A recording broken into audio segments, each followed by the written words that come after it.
Good day, my people.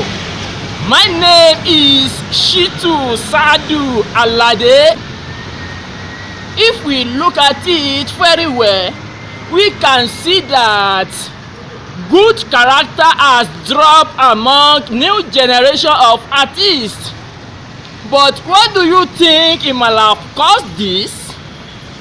Please move with me. Let's interview some people to hear from them. Let's move. Orúkọ tèmi ni Gbárébọ̀ Táíwò aka Perfect. Ìjẹkújẹ kèje kẹnu àgbà ọ̀tọ̀rọ̀ láwọn abòmí. Àgbà tí ó bá sì lè dúró sórí ẹsẹ̀ rẹ̀, ọmọ lẹ́yìn rẹ̀ ó máa wà wòkọ́sí rẹ̀ ni ńlọ ń fà tọ́pọ̀lọpọ̀ òfin máa béèyàn ṣe máa hùwà dáadáa láwùjọ. Ìmọ̀ràn tèmi fáwọn ọ̀dọ́ tó ń bọ̀ ni pé kí wọ́n wo ẹni tó bá lódodo tó ṣe é finú tán tó sì jẹ́ pé inú ilé tiẹ̀ gan tòrò ọ̀dà.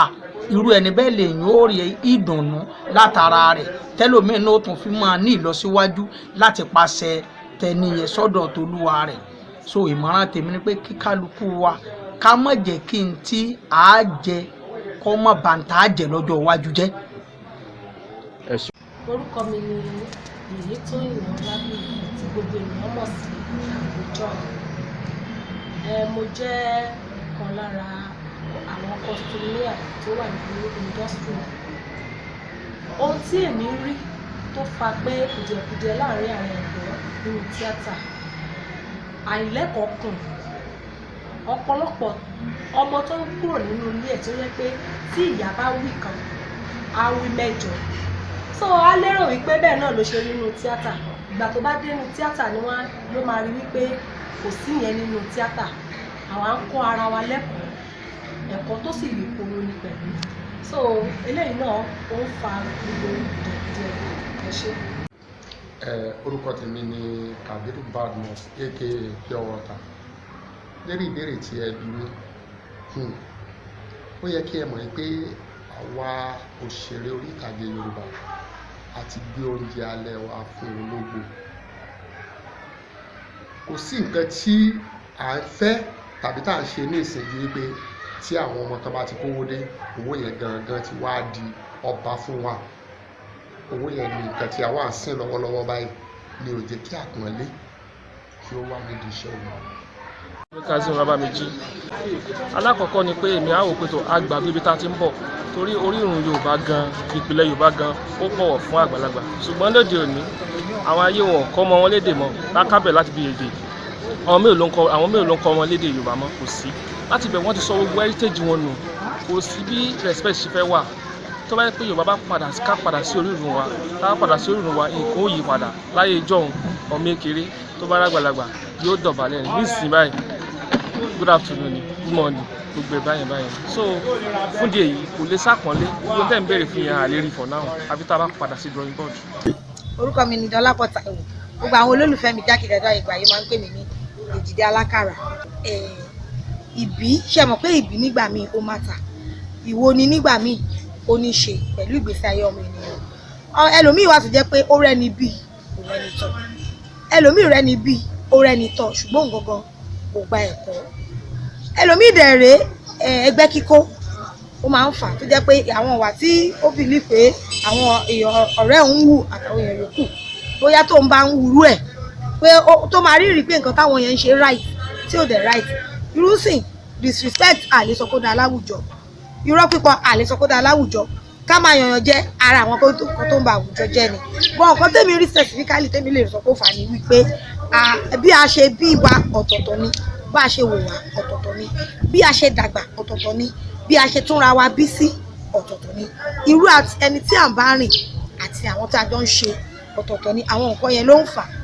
Lọ́gbọ̀n àgbà náà àwọn àgbàlagbà míì náà ń fà. Àwọn àgbà tá à ń wò wájú tá a believe pé àwọn àgbà yìí they are good examples tá a lè mú as mentor tó jẹ́ pé ọ̀pọ̀lọpọ̀ àgbà míì gan ò dáa tó.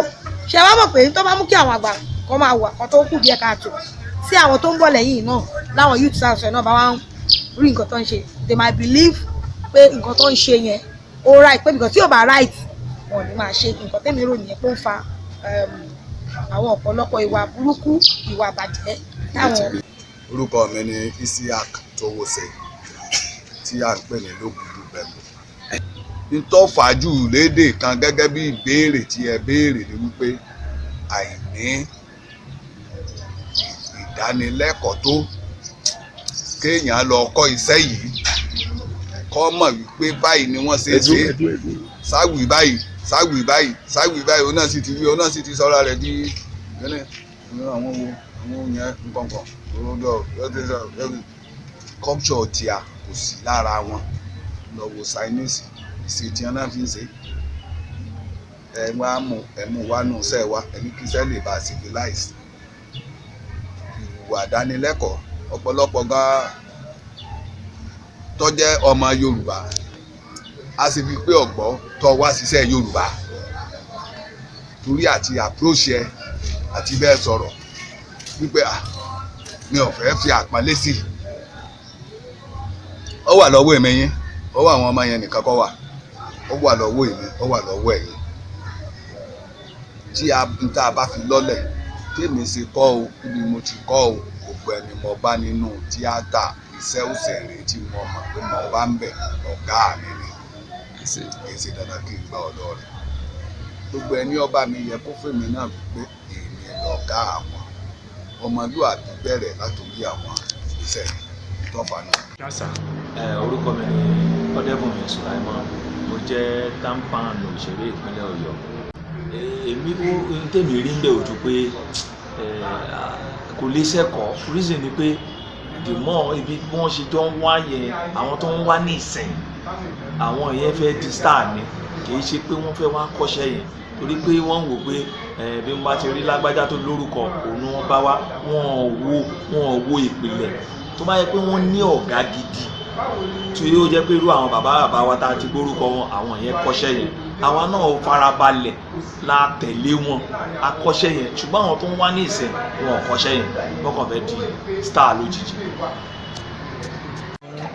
tí ò fi jẹ́ kí àpọ́nlé ó sí wọn láyé ìsìn ni pé ẹ̀kọ́ bẹ̀rẹ̀ láti inú ilé ọmọ bàbá mi wà àti ìyá mi inú ilé tó yẹ pé ọmọ wọn láàárọ̀ ẹ wọn kọ́ bí èèyàn ṣe máa ń kíyàn bí èèyàn ṣe máa ń ṣàpọ́nlé èèyàn tí yìí ò bá ti sí láti inú ilé kò sí bí èèyàn ṣe ní pé òun ṣe fẹ́ máa ṣàpọ́nlé ṣe àbí èdè wa tó ti sọnù jù láwùjọ ibi kí ẹ dé kọ́mọ ó dé kẹ́ ẹ ṣe èbó sí ọba olọmọ ṣe fẹ́ mọ àpọ́nlé àwọn tó fẹ́ ṣe níta ó lọ ṣe fẹ́ mọ̀ pé yes ó yẹ kí wọ́n ṣe àpọ́nlé àwọn àgbàlagbà ń ta wọ́n jẹ́ àpadà sí orírun wa tá a bá padà sí orírun wa gbogbo àwọn tó sọnù yóò padà wá bá wa ọmọ tí nìsín ìyá jí láàárọ̀ ọmọ ò lè ṣe káàárọ̀ fún bàbá ò lè ṣe káàárọ̀ fún ìyá sọmọ ẹyin lẹ sọ pé yóò lápọ́nlé ń ta àti inú ilé ní gbogbo ẹ ti wọ́ wá kọ́ ló ń gbàdúrà wa. Orúkọ mi ni Kingsley Adérẹ̀mí tí mo jẹ́ tampan Ìbàdàn North East Local Government Ọ̀yọ́ State. Nítorí pé àwọn ọmọ wa tó ń kọ́ṣẹ́ ní ìsìn àwọn ọ̀gá gangan fúnra wọn ọwọ́ wọn ló ti wọ́ wá torí pé wọn kọ́ wọn ní nǹkan tó yẹ kí wọ́n kọ́ wọn. Kò rí báyìí ní ayé ìgbà wáṣẹ̀ bó ṣe ń rí ní ìsìn ọ̀pọ̀lọpọ̀ àwọn míì wọ́n gbé owó wá tó yẹ pé wọn lọ́gàá wọn kàn ń ṣiṣẹ́ tó yẹ pé wọ́n kàn ń ṣiṣẹ́ tíátà yìí ni tí ò nítumọ̀ wọ́n wá ń rí àwọn ọ̀gá fín. Orúkọ tèmi ni ìyáàfin Àyànṣínà Bísọ́lá.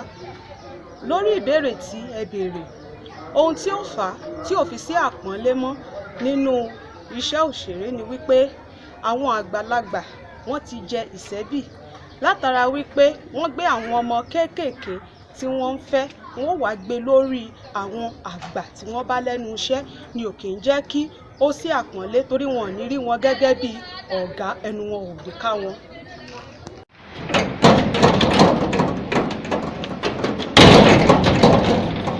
Welcome back. Hope you have learned one or two lessons from each response of our respondents. If so, let's make them applicable to our day-to-day activities. Once again, I really appreciate every one of you. See you next time.